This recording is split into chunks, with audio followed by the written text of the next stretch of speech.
Battery Jack को लगाते ही हाथ के पास से धुआं धुआं निकलने लगा। हेलो मेरे यूट्यूब फैमिली, कैसे हो आप सब। उम्मीद करता हूं कि आप सब ठीक होंगे। तो आज मेरे पास एक फ़ोन रिपेयरिंग में आया हुआ है। ये इसका मॉडल नंबर है पोको C61।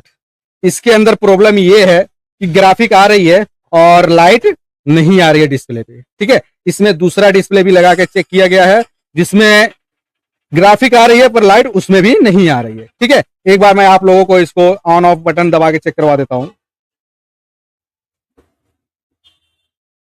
ठीक है, नहीं आ रहा।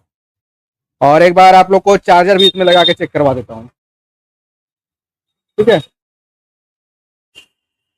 कुछ भी नहीं आ रहा। ठीक है, ग्राफिक अंदर आ रही है पर लाइट नहीं आ रही है डिस्प्ले पे। तो मैं इसको थोड़ा सा फोन को जब मैं खोला हूँ और इसका जब मैं ऊपर का पत्रा को निकाला हूँ तो मैं वहां थोड़ा सा ध्यान से देखा हूँ, क्योंकि मैं कोई भी फोन जब भी खोलता हूँ तो उसको अच्छे से आई स्कैनिंग करता हूँ। तो मुझे आई स्कैनिंग से यहाँ पे पता चला है लाइट आईसी के पास में एक टीवीएस डाई बोर्ड लगा हुआ था। ठीक है, जो जला हुआ। ठीक है, तो एक बार जो है इसे हम माइक्रोस्कोप पे अच्छे से चेक करेंगे। आईसी के आगे पीछे साइड में बगल में जितने भी कंपोनेंट लगे हैं, कैपेसिटर, रजिस्टर, कॉइल, सारे चीजों को हम लोग एक एक करके चेक करेंगे कि टीवीएस डाईबोर्ड जला क्यों। ठीक है, और या आईसी भी जली है या कॉइल भी जला है, क्या क्या जला है, सारे चीजें हम जो है एक एक करके चेक करेंगे। और इसका बोनियो में कोई डाटा नहीं है, कोई हार्डवेयर सोल्यूशन नहीं है इसका कुछ भी नहीं है। ठीक है, तो इसे कैसे हम बनाएंगे, तो चलिए माइक्रोस्कोप पर देखते हैं।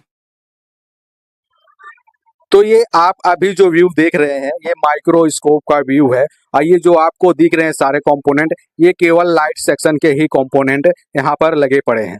तो जो टीवीएस डाईबोर्ड है, देखिए मैं चिमटी से दिखा रहा हूँ, यहाँ पे जला हुआ है, बीच में व्हाइट हुआ है और एक साइड से पूरा जल चुका है। तो ये कॉइल है और ये कैपेसिटर, ये लाइट आईसी, तो सारे कंपोनेंट यहाँ पर ही लगे हैं। तो आईसी का नंबर नहीं दिख रहा है, तो इसे एक बार मैं क्लीन कर लेता हूँ, क्योंकि हो सकता हो मुझे आगे आगे आईसी को चेंज करना पड़े तो मुझे कोई समस्या ना हो, इसलिए मैंने इसके नंबर को क्लीन करके देख लिया। अब देखिए ऊपर के साइड में मेरा मल्टीमीटर शो हो रहा है, तो मैं मल्टीमीटर से एक बार चेक कर लेता हूँ कहीं कोई कंपोनेंट और शॉर्ट तो नहीं है। तो मल्टीमीटर को मैं बजर मोड में रखा हूँ और एक प्रोब को ग्राउंड किया हूँ और एक प्रोब से जो है मैं चेक कर रहा हूँ। तो कॉइल भी नहीं शॉर्टिंग है। और उसके बाद में यहाँ डाईबोर्ड को मैं चेक कर रहा हूँ, तो एक साइड से कोई रीडिंग नहीं, एक साइड से रीडिंग आ रही है। ठीक है, तो जितने भी यहाँ पे छोटे छोटे बड़े कैपेसिटर लगे हैं सबको एक बार मैं अच्छे तरीके से चेक करूंगा, कहीं कोई कंपोनेंट शॉर्ट तो नहीं है या कोई कैपेसिटर शॉर्ट तो नहीं है। तो मैंने यहाँ पे लगभग लगभग सारे कैपेसिटर को चेक कर लिया हूँ, लेकिन यहाँ पर कोई शॉर्टिंग मुझे नहीं मिला। हालांकि ये जलने की वजह से यहाँ पे जो लिक्विड फैला हुआ है, ये जलने की वजह से लिक्विड फैला हुआ है। एक कैपेसिटर के पास में ज़्यादा लिक्विड है, तो उसे भी हम अच्छी तरीके से आगे चेक करेंगे। तो एक बार मैं क्या करता हूँ, खाली डाईबोर्ड ही जो हमारा जला है टीवीएस डाईबोर्ड, तो उस पर मैंने पेस्ट को लगा करके और एसएमडी के मदद से उसे मैं निकाल लेता हूँ। तो ये आसानी से थोड़ा नहीं निकलेगा, क्योंकि ये पहले से ही जला हुआ है, तो हार्ड मेल्टिंग हो चुका है और ये टुकड़े टुकड़े में जो है निकल रहा है। तो यहाँ पे जो है हम जो थोड़ा सावधानी से आराम से इसे हम निकालेंगे कि हमारा नीचे का प्रिंट ना खराब हो। टुकड़े टुकड़े में ही सही, पर प्यार से ही हम इसे निकालेंगे। तो यहाँ पे कचड़े भी कुछ ज़्यादा हैं, गंदगी भी है, तो उसे भी हम साफ करेंगे अच्छी तरीके से। तो देखिए ये टुकड़े टुकड़े में ही निकल रहा है, तो इसे मैं आराम से निकाल लिया और ये निकल गया। ठीक है, तो यहाँ पे जो है गंदगी थोड़ी सी ज़्यादा थी, तो इसे भी मैं थोड़ा सा साइड में कर लिया। अब इसमें जो है क्लीनर से और कॉटन की मदद से इसे जो है हम थोड़ा सा क्लीन कर लेंगे। और उसके बाद में क्लीन करने के बाद में तो यहाँ पे जो पेस्ट को थोड़ा सा लगाएंगे और पीपीडी जो है पेस्ट को भी यहाँ पे थोड़ा सा हम लगा देंगे। अब पीपीडी पेस्ट मैं यहाँ पे क्यों लगाऊंगा, क्योंकि भाई यहाँ पे थोड़ा सा हार्ड मेल्टिंग हो चुका है, तो इसको लो मेल्टिंग करने के लिए पीपीडी पेस्ट और आयरन की मदद से इसे जो है मैं लो मेल्टिंग कर दूंगा, कि जब मैं यहाँ पे कंपोनेंट को लगाऊंगा तो आसानी से बैठ जाए। तो मैंने एक दूसरा जो है टीवीएस डाईबोर्ड को ले लिया हूँ और इसके प्लस माइनस को देख करके ही लगाना है, क्योंकि मुझे ये इसका प्लस माइनस मैं पहले देख लिया था। तो प्लस माइनस को मैं मैच करके यहाँ एसएमडी के मदद से जो है टीवीएस डाईबोर्ड को मैं यहाँ पर लगा देता हूँ। तो यहाँ पे जो है लो मेल्टिंग करने के वजह से ये थोड़ा सा आसानी से लग जाएगा हमारा टीवीएस डाईबोर्ड। ठीक है, तो देखिए हमारा टीवीएस डाईबोर्ड लगभग लगभग लग चुका है। अब उसके बाद में जो है एक बार इसे हम जो है अच्छे से फिर से क्लीनिंग कर लेंगे। तो क्लीनिंग करने के बाद में जो है मैं आप लोगों को ले चलता हूँ दूसरे कैमरे में। वहाँ पे जो है इसके फ्रेम में, बॉडी में मदरबोर्ड को लगाऊंगा। लगाने के बाद में एक बार ऑन करके चेक करेंगे। तो अभी आप दूसरे वाले कैमरे में देख रहे हैं, तो माइक्रोस्कोप के नीचे से मैंने मदरबोर्ड को निकाल लिया है और इसके फ्रेम में जो है मदरबोर्ड को अच्छी तरीके से जो है बैठा देना है कि नीचे जो ऑन ऑफ वाला पॉइंट है वहाँ पे टच हो जाए, क्योंकि हमें इसे चालू भी करना है। थोड़ा सा लाइट का यहाँ पे दिक्कत है, तो मैं लाइट को थोड़ा सा एडजस्ट कर लेता हूँ। तो लाइट को मैंने एडजस्ट कर लिया है। अब उसके बाद में ये डिस्प्ले वाले पत्ते को जो है मदरबोर्ड से हम लगा देंगे। तो मैंने मदरबोर्ड में डिस्प्ले वाले पत्ते को लगा दिया। अब बैटरी को जो है मैं लगाता हूँ। अब बैटरी लगाती है, देखिए हाथ के पास से धुआं निकलने लगा। फिर से जो है हमारा टीवीएस डाइबोर्ड जल गया। अब ये क्यों जल रहा है, कैसे जल रहा है, इसे भी हम आगे चेक करेंगे। लेकिन उससे पहले जो है एक बार यहीं पे जो है हम पेस्ट को डाल करके और टीवीएस डाइबोर्ड को जो है आयरन की मदद से इसे मैं जो है बाहर निकाल लेता हूँ। बाहर निकालने के बाद में जो है इसे एक बार मैं ऑन करके देखता हूँ और बैटरी वाले पत्ते को फिर से लगाता हूँ, क्या कोई कंपोनेंट और हीट हो रहा है या हमारा फोन ऑन हो रहा है टीवीएस डाइबोर्ड के बगैर। तो जहां तक मेरा उम्मीद है कि ये टीवीएस डाइबोर्ड जब तक हम नहीं लगाएंगे तो ये जो है डिस्प्ले लाइट जो है नहीं आएगा। तो चलिए एक बार इसे हम ऑन करके देख लेते हैं कि हमारा फोन ऑन होता है या नहीं होता है। ठीक है, तो फोन वाइब्रेट कर गया है, ऑन हो गया है फोन, लेकिन आगे जो है कोई लाइट नहीं आया। ठीक है, बिल्कुल भी ग्राफिक आ रही है पर लाइट नहीं आया। ग्राफिक मुझे थोड़ा सा दिख रहा है क्योंकि मैं सामने से दिख रहा हूँ, कैमरे में कैप्चर ग्राफिक नहीं हो रहा है। तो इसके जो मदरबोर्ड को मैं एक बार फ्रेम से फिर से निकालता हूँ। निकालने के बाद में मैं आप लोगों को माइक्रोस्कोप पे फिर से लेके चलता हूँ। तो फ्रेम में एक बार मैं इसे फिट कर लेता हूँ मदरबोर्ड को, और फ्रेम में फिट करने के बाद में मैं माइक्रोस्कोप पे आप लोगों को दिखाता हूँ। तो ये अभी जो आप देख रहे हैं ये माइक्रोस्कोप पे देख रहे हैं। तो नीचे हमने जो टीवीएस डाइबोर्ड शोल्डर से निकाला है, तो यहाँ पे उसके कारण लिक्विड आ गई है ज़्यादा। तो एक बार मैं यहाँ पे क्लीनर डाल करके इसे अच्छे तरीके से 2-3 बार में मैं इसे साफ कर लूँगा। देखिए वीडियो थोड़ा सा लंबा जरूर होता है, लेकिन जो भी डिटेल है मैं आप लोगों को एक एक डिटेल को मैं बताता हूँ। तो प्लीज़ आप लोग हमारे चैनल को ज़रूर सपोर्ट करें। तो अभी क्या करेंगे हम, आईसी और कैप उस पे कॉइल पर दोनों पे पेस्ट को लगाएंगे। और पेस्ट को लगाने के बाद में जो है पहले हम आईसी को जो है बाहर निकाल लेंगे। तो नोजल का जो है मोमेंट करते रहना है, टेम्परेचर आपको मेंटेन करके रखना है, नहीं तो नीचे का लेयर जो है फूल जाएगा। तो मैं टेम्परेचर को भी मेंटेन किया हूँ और नोजल का भी मोमेंट मैं कर रहा हूँ।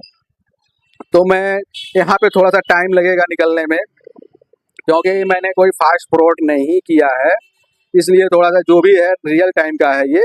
तो यहाँ पे थोड़ा सा टाइम लगेगा। और आईसी को हम सबसे पहले निकालेंगे, उसके बाद में कॉइल को निकालेंगे। जब आईसी और कॉइल दोनों को निकाल लेंगे उसके बाद में हम इसके सारे पॉइंटों को जो है एक बार चेक करेंगे कि कहीं हमारा कोई पॉइंट शॉर्ट तो नहीं है। जो हमारा पावर आईसी से सप्लाई आ रहा है और एक सीपीयू से आ रहा है, तो कहीं हमारा वो सारे पॉइंट शॉर्ट तो नहीं है। तो हमारा आईसी और कॉइल दोनों निकल चुका है। अब यहाँ पे हम थोड़ा सा गर्म ही था तभी हमने यहाँ पे गलती से डाल दिया क्लीनर को। तो ऐसा नहीं करना है आप लोगों को, मेरे से गलती हो गई है। ये थोड़ा सा ठंडा होने के बाद में जो है क्लीनर को डालना है और इसे अच्छे तरीके से जो है साफ करना है। तो मैंने अच्छे तरीके से इसे जो है साफ कर दिया। अब देखिए ऊपर में हमारा मल्टीमीटर शो हो रहा है और मल्टीमीटर को जो है मैं क्वांटिटी मोड पे रखा हूँ और आईसी के सारे पिनों को जो है मैं चेक कर रहा हूँ कहीं कोई हमारा कोई पॉइंट शॉर्ट तो नहीं है। अभी देखिए मैंने ये जो रजिस्टर में चेक कर रहा हूँ ये सारे आईसी में शॉर्ट ही बताता है। ठीक है, दोनों साइड से बीप की साउंड आती है।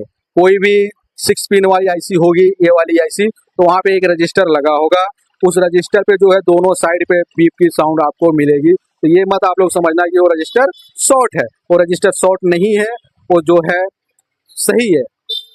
तो अभी एक बार मैं दोबारा से सारे कंपोनेंट को चेक कर रहा हूँ, कैपेसिटर को सारे चेक कर रहा हूँ कि कहीं कोई और तो शॉर्ट नहीं है, क्योंकि एक बार कंफर्म करना बहुत जरूरी है। देखिए रजिस्टर, देखिए ये जो पॉइंट मैं चेक कर रहा हूँ ये शॉर्टिंग बताएगा और इसके बगल में ये जो रजिस्टर लगा है ये रजिस्टर भी शॉर्ट बताएगा। तो मैं यहाँ पे अब क्या करूँगा, आईसी को यहाँ पे एक नया आईसी को मैं यहाँ पे लगाऊंगा अब नया आईसी मैं क्यों लगाऊंगा, क्योंकि भाई यहाँ पे कोई कंपोनेंट शॉर्ट नहीं है, ठीक है। और उसके बाद में जो है मैं आईसी को बाहर ही चेक कर लिया था, आईसी शॉर्ट है, मैं उसको आपको नहीं वीडियो बना पाया क्योंकि मैं बाहर कर लिया तो कैमरे में आया नहीं, ठीक है। तो मैं यहाँ पे एक नया आईसी को यहाँ पे लगा दे रहा हूँ। तो आईसी तो मैंने वहाँ पे रख दिया है, उसके ऊपर मैं थोड़ा सा पेस्ट को डालूंगा और पेस्ट डालने के बाद में एसएमडी के मदद से जो है मैं इसे लगा दूंगा। तो फिर से वही हमें टेम्परेचर को मेंटेन रखना है भाई, टेम्परेचर मेंटेन रखना बहुत जरूरी होता है, ठीक है। और नोजल का मूवमेंट करना बहुत जरूरी होता है, नहीं तो सारा मेहनत हो जाता है बेकार। नीचे का जब लेयर फूल जाता है तो सारी मेहनत हो जाती है हमारी बेकार। इसलिए इस चीज को बहुत ज्यादा आप लोग ध्यान में दीजिए। टेम्परेचर को मेंटेन रख के काम करेंगे तो कोई नुकसान नहीं होगा आपका, ठीक है। तो मैं यहाँ पे जो है आईसी को लगा रहा हूँ और हमारा टेम्परेचर मैं थोड़ा सा कम ही रखता हूँ, और भले ही थोड़ा सा टाइम ज़्यादा लगे, इसलिए मैं थोड़ा सा टेम्परेचर को कम ही रखता हूँ कि हमारा कोई और डैमेज पार्ट ना हो या हमारा पीसीबी जो है फूले ना। तो देखिए यहाँ पे हमारा आईसी जो है लग चुका है। अब आईसी लगने के बाद में जो है मैं यहाँ पे कॉइल को भी चेंज करूंगा, एक नया कॉइल को भी मैं लगाऊंगा, क्योंकि कॉइल जो है हमारा, मुझे उसके कलर से मुझे लग रहा था कि ये हमारा कॉइल भी खराब है। तो मैंने ये कॉइल भी यहाँ पे जो है ले लिया, और इसमें जो कॉइल जो हमारा ये भी हमारा न्यू कॉइल है, और इसमें जो है मैं अच्छे तरीके से लगा दूंगा, ठीक है। जो यहाँ पे जो कॉइल बहुत ज्यादा हीट हो चुका था, तो यहाँ पे मैं लो मेल्टिंग नहीं किया, मैंने भूल गया था, तो इसलिए इसको लगाने में थोड़ा सा टाइम लगेगा, क्योंकि कॉइल बहुत ज़्यादा हीट हुआ था और जो लिक्विड है कॉइल से ही निकला था, जो आप लोग पहले लिक्विड देखे थे इस कॉइल से। और एक जो पीला वाला साइड में जो कैपेसिटर दिख रहा है वहां से ही लिक्विड आया था ये सारा, ठीक है। तो हमारा कॉइल भी लग चुका है और आईसी भी हमारा लग चुका है।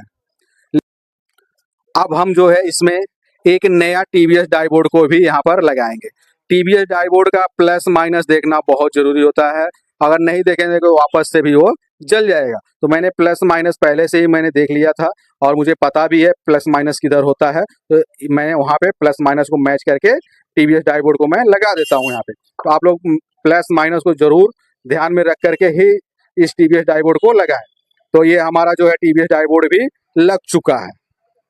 तो मैंने आप लोगों को बताया था, पहले भी बताया था कि मुझे ये जो पीला वाला कैपेसिटर लग रहा है इसे भी हम अच्छे तरीके से चेक करेंगे, क्योंकि यहाँ भी लिक्विड ज्यादा था और ये थोड़ा सा लाल दिख रहा है, ठीक है। देखिए ऊपर के साइड में एक कैपेसिटर जो है वो इसका कलर कैसा और इसका कलर कैसा, तो मैंने मल्टीमीटर से चेक किया तो इसका वैल्यू देखिए एकदम पूरा कम बता रहा है, बहुत कम बता रहा है। तो मुझे इस पे भी शक हो रहा है कि ये हमारा ये भी खराब है, ठीक है। तो मैं क्या करूंगा, इसे एक बार कैपेसिटर को भी मैं बाहर निकाल लूंगा और बाहर निकालने के बाद में मैं इसे चेक करूंगा कि बाहर में कितना वैल्यू आ रहा है, ठीक है। उसके बाद में मैं जो है यहाँ पे एक नया कैपेसिटर को जो है मैं लगा दूंगा। तो देखिए ये भी हीट हुआ था, इसीलिए लो मेल्टिंग नहीं है, इसको भी निकलने में थोड़ा सा टाइम लगेगा। तो इसको निकलने में थोड़ा सा टाइम लगेगा, और ये जो टेम्परेचर है टेम्परेचर को मेंटेन करके ही रखना है मेरे भाई। कोई भी काम करिए अगर आप लोग, तो वहाँ पे एसएमडी का टेम्परेचर जो है मेंटेन करके रखिए और नोजल को मूवमेंट करते रहिए, ठीक है। मैं बार बार ये चीज़ बोलता हूँ क्योंकि भाई इसके वजह से बहुत सारे नुकसान हो जाते हैं, सेट भी डेट हो जाता है, कस्टमर का भी नुकसान हो जाता है। तो देखिए मैं यहाँ पे जो है एक न्यू कैपेसिटर को ले लिया हूँ, ठीक है, और एसएमडी की मदद से इस कैपेसिटर को मैं यहाँ पर लगा दूंगा। तो ये आसानी से अभी लग जाएगा क्योंकि अभी बोर्ड गर्म ही था, तो इसमें ज़्यादा टाइम नहीं लगेगा। और देखिए हमारा कैपेसिटर यहाँ पे लग चुका है। तो इसके बाद में जो है एक बार हम क्लीन करेंगे इसको अच्छे तरीके से, अच्छे से क्लीनिंग करना है।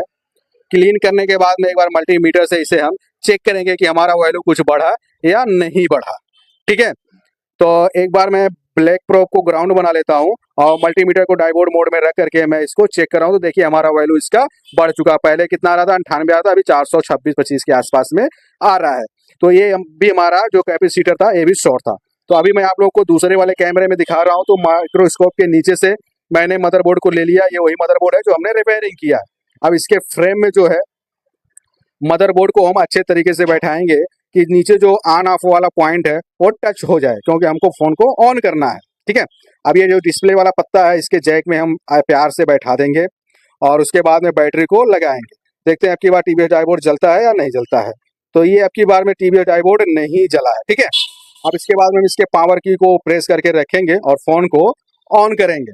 फोन वाइब्रेट हो चुका है और डिस्प्ले भी आ चुका है, ठीक है, और लाइट भी आ चुका है।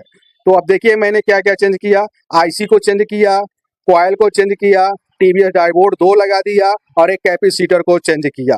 अगर लाइट में कोई भी दिक्कत आ रही है मेरे भाई, तो ये चीजें तीनों चारों चीजें को चेंज कर देना चाहिए, क्योंकि वो फिर लो हो जाती है। ठीक है, तो मैं ये तीनों चारों चीजों को चेंज किया और हमारा फोन ये ऑन हो चुका है। तो प्लीज आप लोग हमारे चैनल को जरूर सपोर्ट करें और अपना जो भी कमेंट है करते रहिए। सारे कमेंट का जो है मैं रिप्लाई दूंगा। अभी थोड़ा डिस्टर्ब था, लेकिन अभी आप लोगों को रिप्लाई मिल जाएगा। और जिस